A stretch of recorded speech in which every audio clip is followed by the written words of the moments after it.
Israel और Iran की जंग में अमेरिका की एंट्री होते ही ईरान में परमाणु ठिकानों के तबाह होने की तस्वीरें सामने आने लगी हैं। अमेरिका ने ईरान के फोर्डो, नतांज और साथ ही इस्फहान पर भी बॉम्बर बरसाए और इसे ऑपरेशन मिडनाइट हैमर का नाम दे दिया है। अमेरिकी राष्ट्रपति डोनाल्ड ट्रंप ईरान के परमाणु सिस्टम को पूरी तरह से खत्म करना चाहते थे। फोर्डो, जो अब तक ईरान का सबसे गुप्त और सबसे बड़ा न्यूक्लियर साइट माना जा रहा था, अमेरिका ने वहां 1 दर्जन बंकर बस्टर बम गिराने के लिए B-2 बॉम्बर्स का इस्तेमाल किया। ट्रंप ने खुद इसकी जानकारी दी, रक्षा सचिव ने इसकी जानकारी दी, लेकिन ईरान की तरफ से बयान आया कि फोर्डो को नुकसान नहीं पहुंचा। ईरान ने दावा किया कि हमले की आशंका के चलते पहले ही 400 किलो यूरेनियम को हटा लिया गया था।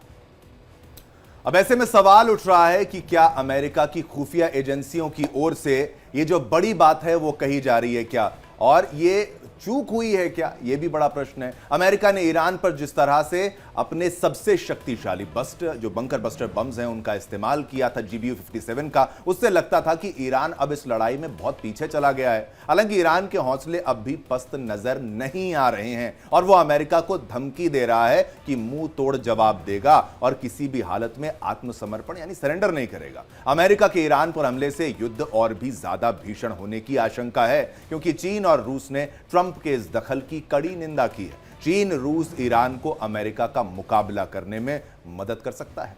और वहीं देखिए कि ट्रंप ने ईरान पर हमला कर सैन्य कार्रवाई तो की ही, लेकिन अब ट्रंप ईरान में तख्ता पलट की तैयारी भी कर रहे हैं। ट्रंप ने ट्रूथ सोशल मीडिया पर पोस्ट किया है जिसमें मेक ईरान ग्रेट का जिक्र था, और जिसके बाद यह सवाल अब तेज हो गया कि क्या ट्रंप जल्द ही अली खामनेई को सत्ता से बाहर कर देंगे, और तख्ता पलट करने का ये प्लान जो है वो बनाया जा रहा है। और इसी के साथ देखिए कि ट्रंप के हमलों से ईरान बेखौफ है। ट्रंप ने इन हमलों से क्या हासिल किया, यह भी एक बड़ा सवाल है। फोर्डो से ईरान ने यूरेनियम हटा लिया था और देखिए फोर्डो प्लांट को हमले से ज्यादा नुकसान नहीं पहुंचा, तो क्या ट्रंप के ईरान पर हमले फेल हो गए, इसे इस तरह से देखा जाए। और अब ईरान की धमकी से ट्रंप कैसे निपटेगा। तो इसी के साथ 3 सवाल महत्वपूर्ण है। पहला महत्वपूर्ण सवाल यह कि ईरान में तख्ता पलट करवाएंगे क्या ट्रंप, यह मकसद है क्या, यह पहला सवाल। और वही दूसरा सवाल यह है कि ईरान की धमकी से अब ट्रंप कैसे निपटेंगे। और वहीं देखिए कि तीसरा सवाल, क्या ईरान पर हमला करके भी नाकाम रहे ट्रंप। और विस्तार से आज इसी पर चर्चा करेंगे, लेकिन इस बीच बड़ी खबर का रुख कर लेते हैं। इजरायल ने ईरान पर जवाबी कार्रवाई की है, ये बहुत बड़ी खबर आपको बता रहे हैं। इजरायल ने तेहरान पर हमला शुरू कर दिया है, कई सैन्य ठिकानों को निशाना बनाया है। और देखिए ये बड़ी खबर आ रही है, इजरायल ने ईरान पर जवाबी कार्रवाई की है। हम लगातार देख रहे थे कि अमेरिका के हमले के बाद से ईरान पूरी तरह से हमलावर था इजरायल के ऊपर में, लेकिन अब इजरायल भी चुप नहीं बैठ रहा। इससे पहले भी हमने लगातार देखा था इजरायल ईरान पर एक दूसरे पर बमबारी का दौर जारी था, लेकिन अब जब अमेरिका के हमले के बाद ईरान एक बार फिर से जो है वो ज्यादा हमला करना शुरू कर चुका है, तो इजरायल भी पीछे हटने को तैयार नहीं। इजरायल ने तेहरान पर देखिए शुरू किया ये हमला, कई सैन्य ठिकानों को निशाना बनाया। तो बिल्कुल कई सैन्य ठिकानों को निशाना बनाया है इजरायल ने ईरान पर। ये देखिए इजरायल ने तेहरान पर शुरू किया हमला, तो इजरायल की भी मजबूरी है जवाब देने की। और ईरान जिस तरीके से लगातार ताबड़तोड़ मिसाइलों पर मिसाइलें दागता हुआ नजर आ रहा था, अब इजरायल भी कह रहा है कि अब मेरी भी बारी है और मैं भी तुम्हारे मुल्क में तबाही मचा सकता हूं। तो देखो कैसी तबाही जो मचाई जा रही है, उसी की तस्वीरें। ये धुएं का गुब्बार, एक विस्फोट के बाद जो हवा में ये धूल और धुएं का गुब्बार है, इस बात की तस्दीक करता है कि हमला बहुत शानदार बड़ा हमला इस वक्त हुआ है।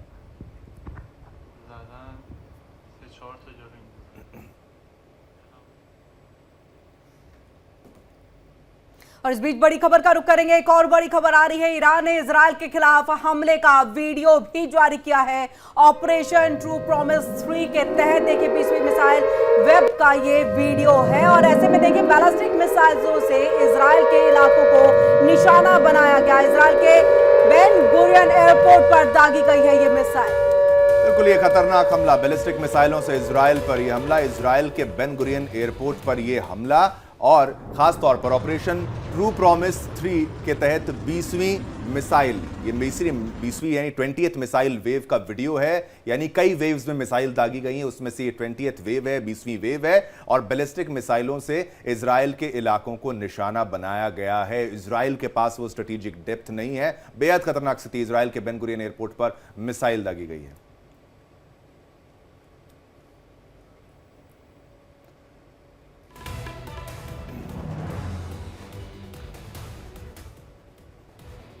तो इस वक्त युद्ध के मैदान में क्या कुछ हो रहा है और अपडेट्स क्या हैं और आगे क्या होगा, इसको भांपने के लिए हर किसी की एनालिसिस बहुत महत्वपूर्ण है। हमारे साथ एक्सपर्ट्स का एक शानदार पैनल कुछ ही पलों में आपके टेलीविजन स्क्रीन पर मैं स्वागत करना चाहूंगा। इस वक्त हमारे साथ हैं ग्रुप कैप्टन यूके देवनाथ जी, रक्षा विशेषज्ञ। बहुत बहुत शुक्रिया सर, आपने अपना कीमती वक्त निकाला। जय हिंद। कैप्टन श्वेता मिश्रा जी, जय हिंद मैम, आपने अपना कीमती वक्त निकाला, आप हमारे साथ हैं। और डॉक्टर शब्बीर चौधरी जी भी हैं, लेखक हैं और कल भी हमारे साथ लगातार बने हुए थे और अपनी एक्सपर्ट एनालिसिस के लिए जाने जाते हैं। सबसे पहले चलिए डॉक्टर शब्बीर जी, आपसे ही मैं शुरुआत करना चाहूंगा। एक न्यूट्रल पर्सपेक्टिव से अगर आप समझाने का प्रयास करें कि अब कौन गलत कौन सही और कितनी लंबी ये लड़ाई चलने वाली है, ईरान क्यों इतना लंबा इसको खींचने का प्रयास कर रहा है, जब कहा जा रहा है कि भाई अपने न्यूक्लियर जो एम्स हैं, जो लक्ष्य हैं, उनको दरकिनार कर दो, शांति से रहो, प्रेम से रहो, नहीं मैं दागूंगा मिसाइल, खत्म करूंगा इजराइल को। ये सोच आपको गलत नहीं लगती साहब? Thank you very much for inviting me. देखिए, सबसे पहली बात तो ये देखनी है कि ये जंग क्यों शुरू हुई है, ठीक है। अब ये होता है अभी गलत कौन है सही कौन है, अमेरिका और इजराइल तो गलत हो ही नहीं सकते ना। वो तो कहते हैं कि हम तो पता नहीं कुछ स्पेशल आदमी है, स्पेशल लोग हैं। इजराइल अगर दुनिया जहाँ के एग्रीमेंट्स को फॉलोआउट करे, यूएन रेजोल्यूशन को फॉलोआउट करे, कोई कुछ नहीं कहता है, इसलिए कि वो घर का दमाद है, जमाई है, उसको कोई कुछ नहीं कहता।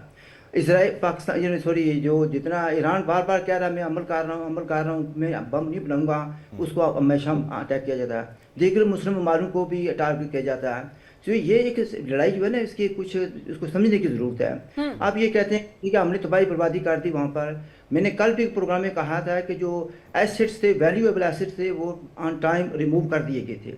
आज जो है ना कंफर्म किया है, टॉम कूपर साहब जो कि वियना से हैं, एक्सपर्ट है इस फील्ड के, वो कह रहे थे कि जो कुछ भी अमेरिका ने किया इट वॉज टू लेट, ठीक है। तो जहाँ तक जंग का तल्लुक है, ये ख़त्म अभी ईरान की आर्मी के तर्जुमान ने ये कहा है कि ये जंग ट्रंप ने शुरू की थी, अमेरिका ने शुरू की थी, ख़त्म हम करेंगे जी। Iran is determined to go ahead. लेकिन वो आप इजराइल को दामाद बोल रहे हैं, लेकिन उस दामाद को परेशान करने वाले कितने वहां पर है, हिजबुल्लाह, हमास, हुती हैं, लगातार वहां से बॉम्ब गिराते हैं, मिसाइल गिराते हैं तो ईरान के प्रॉक्सी वर्दीधारी आतंकवादी हमास, हुती, हिजबुल्लाह, उनका उपयोग करके। अब ये कभी ना कभी ईरान पर तो जाना ही था। ईरान इनसे एंगेज करके सोच रहा था कि मैं निपट लूंगा, मैं अपना बॉम्ब बनाता हूं, तैयार करता हूं। और आप जिस तरीके से शबीर साहब आप कह रहे हैं कि उन्होंने एसेट्स अपने मूव कर लिए, क्या हथियार मूव कर लिए क्या साहब? देखिए, मैं हथियार को मैं लफ्ज़ नहीं किया, मैंने एसेट्स का कहा था, जो वैल्यूएबल चीज़ें थी वो मूव हुई हैं। मुझे पता है क्या रिमूव हुआ है, लेकिन I don't need to speak. नहीं बोलिए ना शबीर साहब, ऐसे तो नहीं, आप बताइए ना सब क्या मूव। अब सुनिए ना, ईरान सॉरी जो इजराइल ने किया, गाजा पर 2 साल हो गए मारते हुए, पूरी दुनिया देख रही है, कोई बोल रहा है?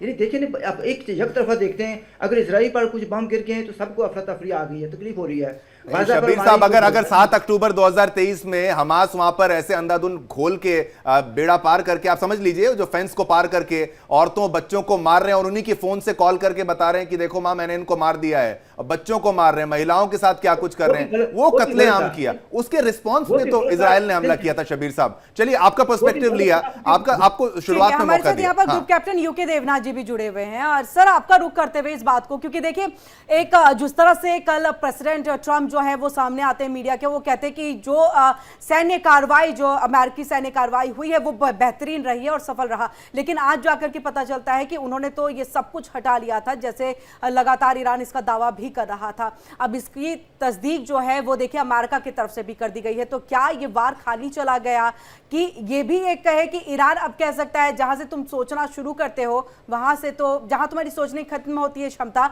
वहां से हमारी शुरुआत हो जाती है? हो ये रहा है कि लोगों ने सोचा कि शायद CIA ने और मोसाद ने सोचा कि शायद इन्होंने सारी अपनी जो यूरेनियम है 60% तक प्रोफाइल करने के बाद उनको एक जगह पे एक भंडार में रखा होगा। लेकिन ये आम बात है, हम में से जो लोग फौज में रह चुके हैं हमें मालूम है कि कोई भी मुल्क अपनी स्ट्रेटेजिक एसेट्स को बोला तो चाहे वो यूरेनियम हो, चाहे उसके मिसाइल्स हो, चाहे उसके वॉरहेड हो, चाहे वॉरहेड का फ्यूज हो, एक जगह नहीं रखते हैं। भारत, पाकिस्तान और सारे देश अपने जो यूरेनियम होते हैं या थोरियम होते हैं, इनके भंडारण को अलग अलग जगह रखते हैं। ईरान को तो वार्निंग मिल रही थी पिछले 1.5 साल से इसकी हमला हो सकता है, पिछले साल अक्टूबर में हुआ था। ईरान को तो वार्निंग मिल रही थी 10 दिन पहले से कि अमेरिका हमला कर सकता है बंकर बस्टिंग बॉम्ब के साथ। तो ईरान के पास बहुत समय था, अगर उन्होंने नहीं भी सोचा था पिछले 1.5 साल में, पिछले 10 दिन लेकिन में, देवनाथ सर, जो जानकारी जैसे मिल रही है कि 2 साल से ये प्लानिंग अमेरिका की भी चल रही थी, उसे बस एक मौके का इंतजार था कि कब ईरान को जो है ये न्यूक्लियर बॉम्ब बनाने से रोका जा सके। तो क्या ये एक समझ नहीं पाए और ईरान ने पूरी तरह से घुमा दिया? जो अब तक हम कह रहे थे कि देखिए B2 बॉम्बर का इस्तेमाल किया है तो ईरान को झटका दिया है, लेकिन ये झटका तो अब अमेरिका को ही लग गया है। ये जो B2 बॉम्बर का इस्तेमाल किया इन्होंने, GBU 57 गिरा दे, इसके पीछे बहुत बड़ा कारण तो राजनीतिक है। जब ट्रंप ने आज से 4 दिन पहले बयान दिया था कि अब हम 2 हफ्ते के बाद सोचेंगे, तो दुनिया भर में उनकी काफी किरकिरी हुई थी। खासतौर से जो यूरोप के देश हैं, नेटो के देश हैं, जो कि इजराइल के सपोर्टर्स हैं और अमेरिका के सपोर्टर्स हैं, सबने बहुत क्रिटिसाइज किया था ट्रंप को कि इजराइल हर रोज मिसाइलें झेल रहा है और अमेरिका कहता है कि 2 हफ्ते के बाद सोचेंगे। तो ट्रंप के ऊपर जाहिर बात है कि बाहर के देशों से और शायद उनके अपने रिपब्लिकन पार्टी के जो सपोर्टर्स हैं, जो रिपब्लिकन पार्टी का एक्सट्रीम भयंकर राइटिस्ट लोग हैं, तो होता ये है कि ये जो हमला किया है इसमें ये सोचना कि 14 बॉम्ब गिराने से या 12 बॉम्ब गिराने से, 7 बॉम्बर भेजने से इतने बड़े बड़े न्यूक्लियर फैसिलिटीज को ध्वस्त कर सकते हैं, ये फौजियों को मालूम है कि ऐसा होता नहीं है। हमने भी इंडियन एयरफोर्स में हमने भी डीप बंकर बस्टिंग बॉम्ब गिराए हैं जी। और बंकर बस्टिंग बॉम्ब जो है टारगेट के 10-20-30 मीटर इधर उधर गिर जाते हैं।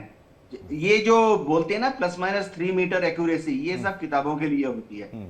दूसरी चीज, सारे बंकर बस्टिंग बम जब जमीन को टच करते हैं उसके बाद जमीन की हार्डनेस होती है, जमीन की कंपोजिशन होती है, इधर पत्थर उधर रेत उधर कंक्रीट, तो वो दाएं बाएं डिफ्लेक्ट भी हो जाते हैं। खासतौर से एक बंकर बस्टिंग बम जब तक वो 200-300 फुट तक जाता है, वो अपने लक्ष्य से, इंटेंडेड टारगेट से डेविएट हो सकता है, डेविएट हो सकता है। कैप्टन श्वेता मिश्रा, आपसे समझना चाहेंगे, एक तरफ ईरान कह रहा है कि जो ये हमला किया गया है न्यूक्लियर साइट्स पर ये सुपरफिशियल है, लेकिन वही दूसरी तरफ अमेरिका के बयानों की बात करें, अगर रक्षा सचिव के ही बयान को हम देख ले तो वो कह रहे हैं कि हमने अपने टारगेट को 100% अचीव किया है।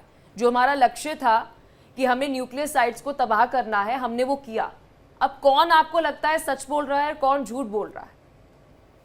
पलक, देखिए, जिस दिन से ये वॉर शुरू हुआ है, जिस दिन से इजराइल ने पहला अटैक किया है, उस दिन से इजराइल ने पहली बात तो यही कही कि उनके लिए ये एग्जिस्टेंशियल थ्रेट है कि ईरान के पास न्यूक्लियर पावर है।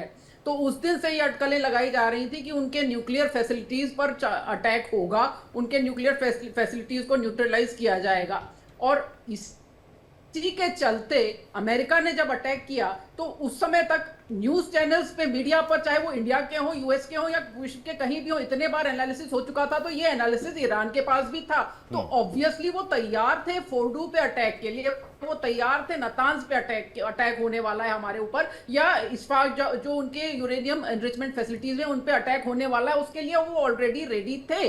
तो ये बात जो उन्होंने अभी ईरान के मिनिस्टर्स ने क्लियर की कि जो अटैक हुआ उसमें उनको बहुत ज्यादा नुकसान नहीं हुआ, ये जाहिर सी बात है। उसके साथ उन्होंने एक स्टेटमेंट और दिया कि बॉम्ब साइंस के ऊपर नहीं गिराया जा सकता। इसका मतलब है जो बॉम्ब मेकिंग नो हाउ है वो अभी भी उनके पास है और वो उसको क्रिएट कर सकते हैं। उसका वो सपोर्ट सिस्टम उनके पास चाइना है, रशिया है, वेयरविदॉल के लिए, मटेरियल के लिए। तो ये उन्होंने स्टेटमेंट बोला कि साइंस को बॉम्ब नहीं किया जा सकता, इसका मतलब कि नो हाउ पर साइंटिस्ट को तो मैम करा जा सकता है। ये मैं कह रहा हूं कि भाई साइंटिस्ट को तो निपटाया जा सकता है। पहले दिन ही उनके जो 14 साइंटिस्ट थे उनको वाइप आउट कर दिया गया, उनकी ईरान की जो सीनियर जो जनरल्स थे उनको वाइप आउट कर दिया गया। वो इसी जो उनका टैक्टिक्स था उसके तहत किया गया। तो ये बात तो क्लियर है। अब ये बात आती है कि क्या लड़ाई का रीजन ईरान की न्यूक्लियर फैसिलिटीज को न्यूट्रलाइज करना है या रेजीम चेंज है।